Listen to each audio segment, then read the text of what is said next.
Hello everybody, this is the notes for section 5.7, Algebra 2 Trig. What we're talking about here is something similar to what we did, maybe chapter 1, when we had a bunch of data points and we wanted to see how well a line could fit to that data. It was called a linear regression. And so, sometimes it was a good fit, sometimes not so good fit, but we got an equation of a line that kind of matched the data points. We're going to do something similar to that, except for now not linear, but with quadratics. That's going to be one part of this. The other part is actually finding a function, a quadratic function that goes through exactly 3 points. So let's start there. All right, finding a quadratic function that goes through 3 points. The first step, use the given points to write a system of equations. And then you're going to solve that system to get your quadratic function. So looking at this example, what we're trying to figure out is, it's a quadratic function. So we're going to try to figure out a x squared plus bx plus c. And I'm going to put this equals y. Normally it goes first. I'm going to put it at last. You'll see why in a little bit.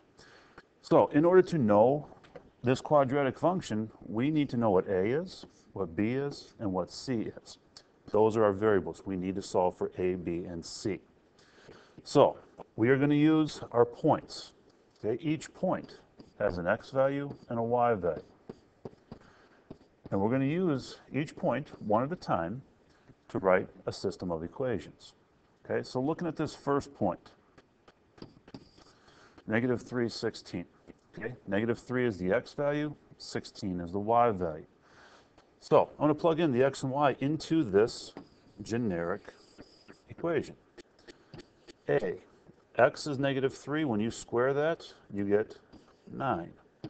Plus, we're looking for b. X is negative 3.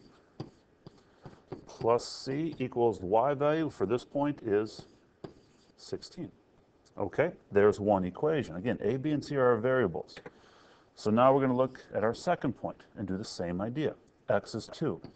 A times x squared, so 2 squared is 4, plus b times x plus c equals the y value. For this point, the y value is 6. And we'll use red for the last point. Do the same thing. A times x squared. X is 1, so 1 squared is still 1. Plus b times x plus c equals the y value at this point, which is negative 4. Okay, there is our system of equations. We wrote 3 equations. Again, a, b, and c are the variables. We plugged in our x value in a couple spots. We plugged in the y value. It gave us this nice system. And again, you can kind of see now why I put the y second or last, just so it looks like a normal system that we dealt with before. So to solve this system, what we're going to do is some matrix algebra. Right? Matrix algebra, that was A times matrix X to equal matrix B. Matrix A was the coefficients.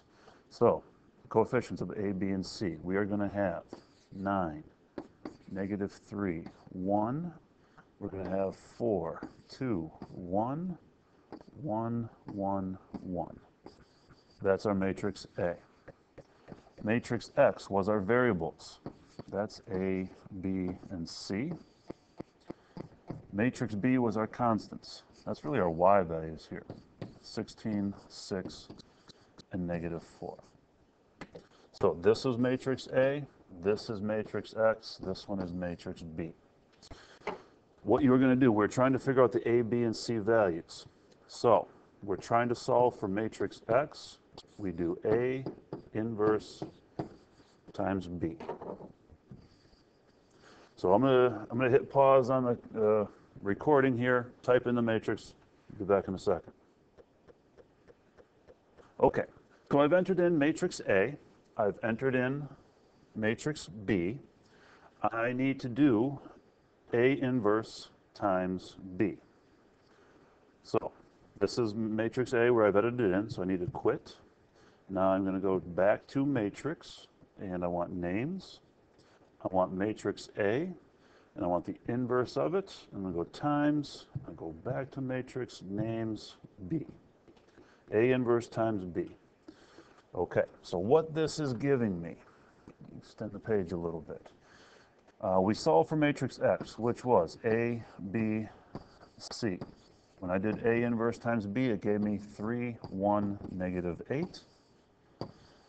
Okay, and there is a direct relationship. A, B, and C. We're trying to write a quadratic equation.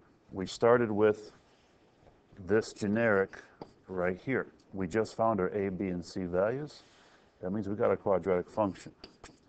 F of x equals 3 is our A value, x squared. B is 1, so plus 1x. C is negative 8, so minus 8. That is our quadratic function that contains those 3 points that we were given. Okay, so it's a system of equations. Let me slide this down, go to the next page. Okay, so now hit pause, read through this example, give it a shot. All right, so you have these oblong numbers, which is just following this pattern. Wants you to, in part A, explain why a quadratic model is suitable for relating the number of dots D in each rectangle to the number of dots N on the shorter side of the rectangle. All right, so what I'm going to do is make a table. I'm going to go with N and D. D is the number of dots. So already given the table basically. 1, 2, 2, 6, 3, 12, 4, 20. Okay. Wants us to explain why a quadratic model is suitable for this relationship. So you have seen this property before, probably in Algebra 1, probably again in geometry, but what we're looking at is a thing called the second differences. If the second differences are constant, these points follow a quadratic pattern. So the first differences, okay, what we got is the ends, we're just going up by ones. So the D values here, the difference between 2 and 6 is 4. Between 6 and 12, that difference is 6. Between 12 and 20, that difference is 8. These are called the first differences.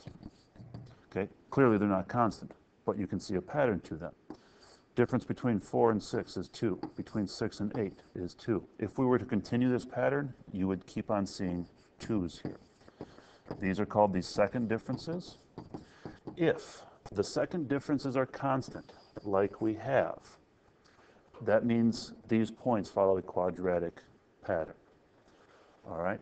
So, the question is, explain why a quadratic model is suitable. That's why. Those second differences are constant. Now, part B. Find a quadratic function for D in terms of N. All right. We have a couple of ways we could do this. We have a whole series of points. We could do what we just did in that last example, or we could just kind of follow this pattern. All right. This is a rectangle. You'll notice in each one of these, the width of the rectangle, if it's N, you've got one more for the height of this. Okay, it's 3 by 4. It's 2 by 3. This is 4 by 5. So, find a quadratic function for D, which is the number of dots, in terms of N, which is how many dots are in each row and column. So, the number of dots is just the multiplication, N times N minus 1. Now, this is not always going to work for every single problem, but it's a pattern that we have a visual for. We can confirm it. It's there. So we can do this for this problem. So D equals N squared minus N. There's the quadratic function for D in terms of N. Now, part C wants us to use this model, that equation we just got, to predict the number of dots in a rectangle with 15 dots on the shorter side. Okay? N was the shorter side. So it's D when N is 15. If we look at the function, if we think of it as D as a function of N, So we're just plugging in 15 for n. So we're going to have 15 squared minus 15. 225 minus 15, 210. There's the number of dots if it was 15. Okay, so that is that idea. This we'll talk about in class when everybody has access to a calculator. So that's it for tonight. I'll see you in class tomorrow. Have a good night.